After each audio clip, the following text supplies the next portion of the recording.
Дорогие друзья, в этом году нам предстоит научиться говорить правильные слова.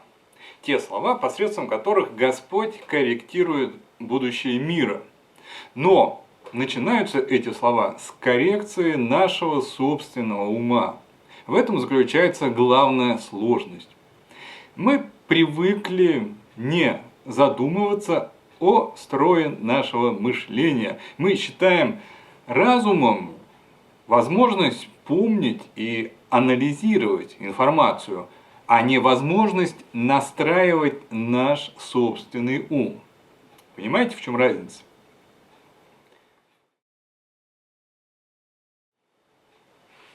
Мы привыкли просто потреблять и обмениваться информацией.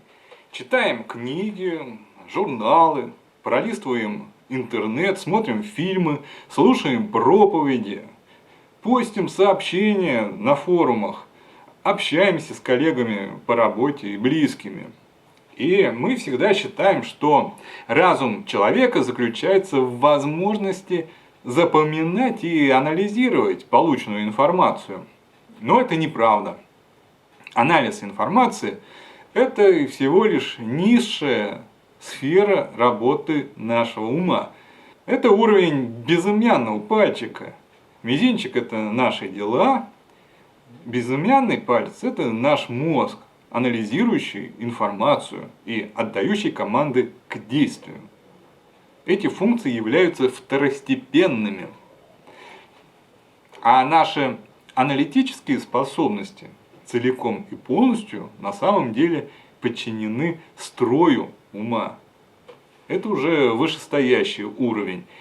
Здесь находится то, что называется духовным умом, духовным мышлением, то, что определяет грядущие результаты анализа.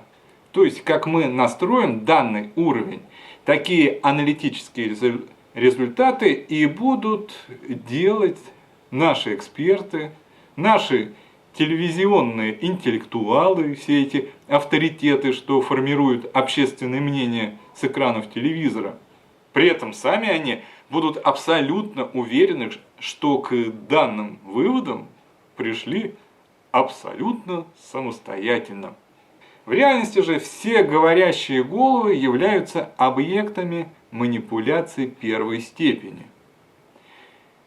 Человек видит не сам предмет, а ту картинку, что проецирует в голову его собственный ум. Поэтому люди часто спорят об одном и том же предмете, но договориться ни до чего не могут, потому что изначально в их головы заложен разный настрой ума, они изначально разного духа.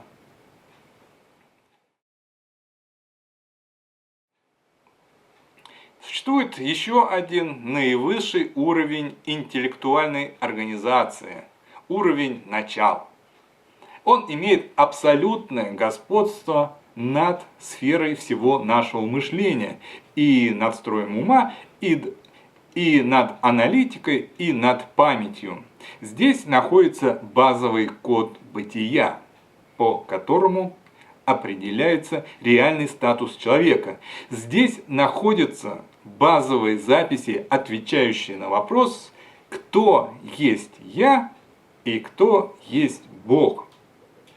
Здесь должны быть вписаны два имени. Одно имя Бога, другое новозаветное имя человека. И если человек не знает правильного ответа на эти вопросы, то его сознание погружается в сон, он становится зомби. Если ум не может сам себя спозиционировать относительно бытия Бога и бытия самого себя, то он как бы вываливается в небытие. Наш ум перестает самого себя относить к реально существующим объектам. Из-под наших ног буквально выбивается почва, тот белый камень, на котором строится наше вечное бытие. И мы тогда теряем жизненную опору буквально во всем. Именно так и работает матрица. Если человек просто анализирует информацию, он зомби. Он не сущий, не существующий. Он есть всего лишь антропоморфное существо, лишенное права выбора, не имеющее собственной жизни, собственного взгляда на вещи, собственных размышлений. Он есть чужеродный проект, выдумка, программа, сочиненная теми, кто находится за периметром матрицы. И все его суждения – это не больше, чем интерпретации, происходящие в формате заданной программы. Бог создал человека таким образом, чтобы каждый за свою жизнь в самом себе мог построить свой собственный троический ракурс Спасителя. Полноценная жизнь человека начинается лишь тогда, когда в его уме все 4 уровня собираются в одного целостного Бога-человека.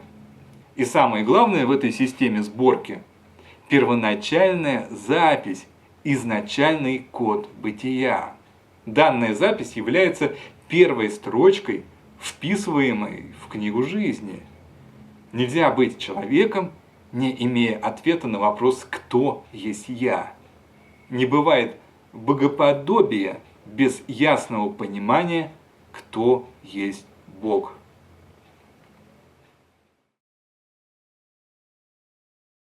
Нас окружают сотни и тысячи людей. Они считают себя разумными существами. Они рассказывают проповеди, пишут книги, снимают фильмы, принимают законы. Они создают облик нашей цивилизации. А цивилизация наша считается порождением человеческого разума и научно-технического прогресса. Но в реальности все наоборот. Мир 20 века является порождением человеческого безумия, человеческой глупости. И это и есть реализация тупиковой формы цивилизационного устройства. Мир 20 века создан антропоморфными существами, не знающими ответа ни на первый вопрос, ни на второй. Они не знают изначального кода, определяющего строй богоподобного мышления. Они не знают ни первой записи, ни последней. Священники в наших храмах никогда нам не говорили, что бытие человека определяет первая запись. Они из года в год твердят, что наша вера меньше горчичного зерна, но никогда не объясняют, почему она стала такой и что нужно посадить в своем уме, чтобы в нас выросло большое дерево, на которое слетелись бы ангелы. Наши священники сами являются зомби, потому что не имеют понятия, что значит то первое слово, что сажается в самом начале.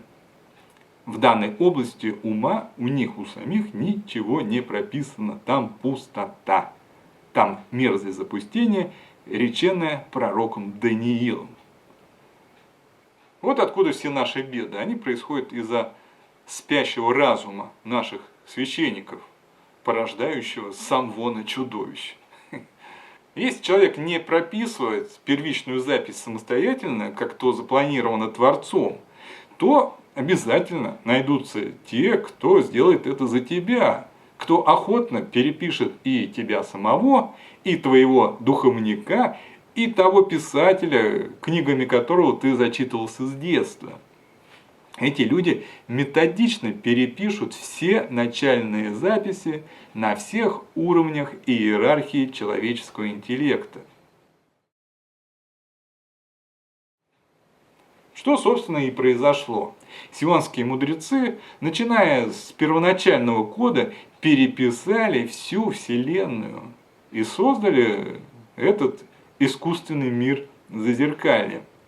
И когда они это сделали, то родились на свет новые поколения, совершенно лишенные возможности мыслить самостоятельно. Миллиарды людей, чей разум засыпает с самого момента соприкосновения с системой государственного образования. Они думают, что свободны, думают, что живут своей жизнью, но это не так.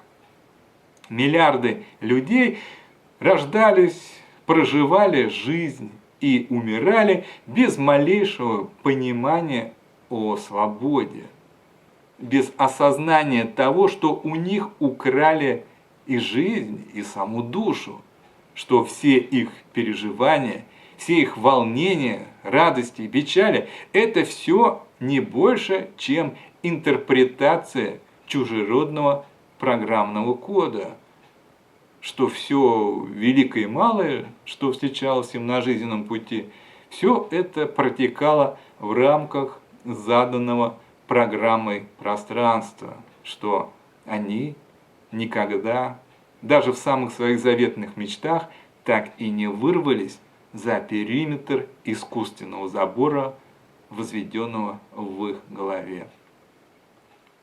Они прожили жизнь и только после смерти узнали, что являлись всего лишь объектами искусственного разума, что их души с самого детства искусственно изменены, что их жизнь перекодирована, что человечество в 20 веке уже было пропечатано печатью зверя.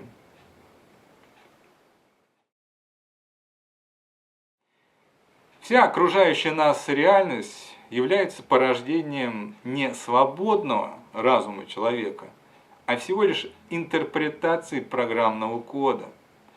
Тысячи священников, писателей и журналистов, академиков и всевозможных профессоров, заслуженных артистов, именитых режиссеров, известных художников и дизайнеров, вся эта огромная армия творцов ежедневно работает не для того, чтобы вести людей к разумному, доброму и вечному, а совершенно для другой цели, для глобальной ретрансляции внешнего кода, блокирующего работу сознания. Через потребление свежей информации происходит ежедневное обновление первоначальной записи в наших головах. И из года в год ход наших мыслей движется по замкнутому кругу. Этот код возводит в нашем уме забор, глухую стену. И эта стена на 100 лет отгородила сознание человечества от живого божественного разума. Поэтому главная задача средств массовой информации не информирование, а ежедневное обновление забора.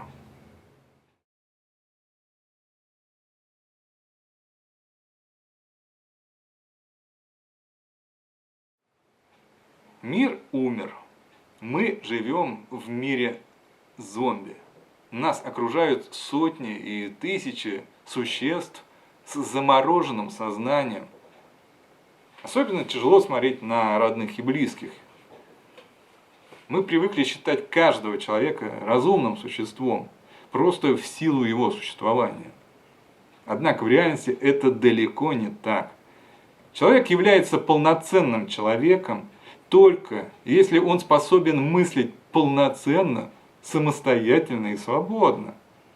Данная возможность открывается только на высшем уровне бытия, на уровне вечности 8-го дня.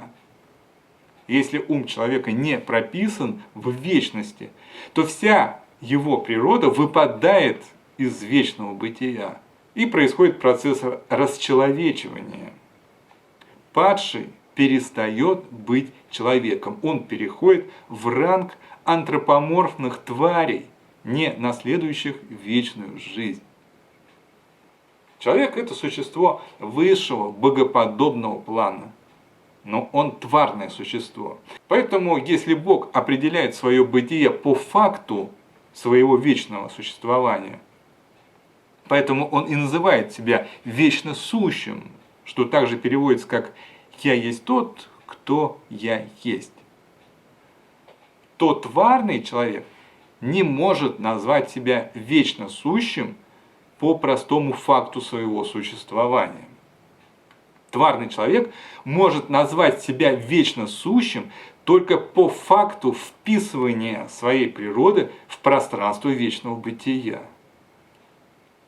Человек есть тот, кто становится вечно сущим, кто становится Богом по благодати, а не тот, кто уже Бог по благодати просто потому, что его когда-то родили папа и мама.